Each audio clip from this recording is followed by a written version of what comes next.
கடகராசி. கடகராசி 4வது ராசி.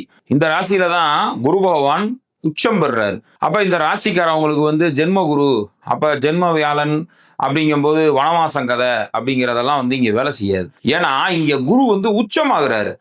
உச்சம் பெற்ற குரு.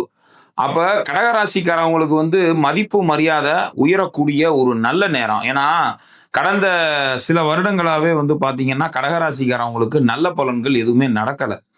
அவங்களோட மதிப்பு மரியாதை, அவங்களோட வேல்யூ உயரக்கூடிய ஒரு அற்புதமான விஷயங்கள் இப்ப நடக்க போகுது.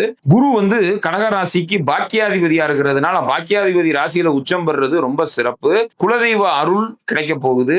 அதே நேரத்துல குலதெய்வ பிரார்த்தனை பண்றவங்க பண்ணிக்கலாம். அதே போல அந்த தெய்வ வழிபாடுகள், ஏதாவது நான் நேர்த்திக்கடன் வச்சிருந்தேன் அப்படின்னு நினைக்கிறவங்களுக்கு எல்லாம் இப்ப அந்த நேர்த்திக்கடன் செலுத்தக்கூடிய ஒரு நேரமாக இருக்கும். அதே நேரத்துல இறைவனுடைய பரிபூர்ண ஆசீர்வாதம் கிடைக்கக்கூடிய ஒரு அற்புதமான ஒரு நேரம். ஜென்ம குருவாவே இருந்தா கூட உங்களுடைய ராசிக்கு பாக்கியாதிபதி பிளஸ் 6ஆம் அதிபதியா இருந்தாலும் 6ஆம் இடத்துக்கு அவர் மறைகிறாரு. பாக்கியஸ்தானத்துக்கு திரிகோணத்துல 5ஆம் இடத்துல உச்சமாறதுனால நிச்சயம் நல்ல பாசிட்டிவான நல்ல பலன்களை இந்த கடகராசிக்காரவங்களுக்கு கொடுப்பார். சுபகாரியங்கள் நடக்கக்கூடிய ஒரு நல்ல தருணமாக இந்த கடகராசிக்காரவங்களுக்கு இருக்கு. அதே போல கடகராசிக்காரவங்க தனிப்பட்ட அவங்க கல்யாணத்துக்காக வெயிட் பண்ணிட்டு இருப்பாங்கல்ல, அவங்களுக்கு இப்ப கல்யாணம் ஆக போகுது. 7ஆம் இடத்தை நேரடியா குரு பார்த்து, 7ஆம் அதிபதி குருவோட பார்வையில் இருக்கிறார். 7ஆம் இடத்தையும் குரு பார்க்கிறார், 7ஆம் அதிபதியும் குரு பார்க்கிறார். அப்ப கல்யாணம் கண்டிப்பான முறையில நடைபெறும். ஜாதகத்துல தசாபுத்தி சாதகமா இருக்கும் பட்சத்துல நிச்சயம் திருமணம் நல்ல விதமாக நடக்கும். அதே போல மாணவ மணிகளுக்கும் சரி, ஒரு தொழில் துறைகள்ல இருக்கிறவங்க, வேலை வாய்ப்பு இந்த மாதிரி விஷயங்கள்ல இருக்கிறவங்களுக்கும் ஒரு நல்ல பலன்கள் நடக்கும்.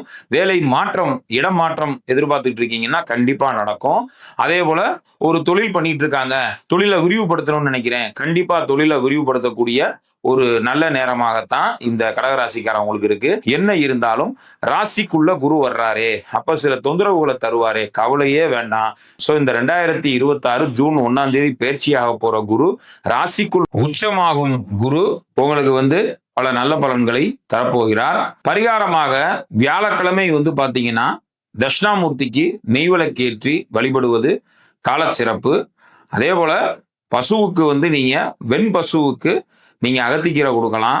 சக்கரை பொங்கல் நீங்க உங்க கையாலேயே செஞ்சு பசுமாட்டுக்கு நீங்க வியாழக்கிழமை நீங்க பசுமாட்டுக்கு கொடுக்கலாம். ஒரு இலையில வச்சு பசுமாட அந்த பொங்கலை அருந்தும் போது உங்களுக்கு நல்லது. போய் பசுமாட்டோட பின்பகுதியை தொட்டு வணங்கிட்டு வரலாம்.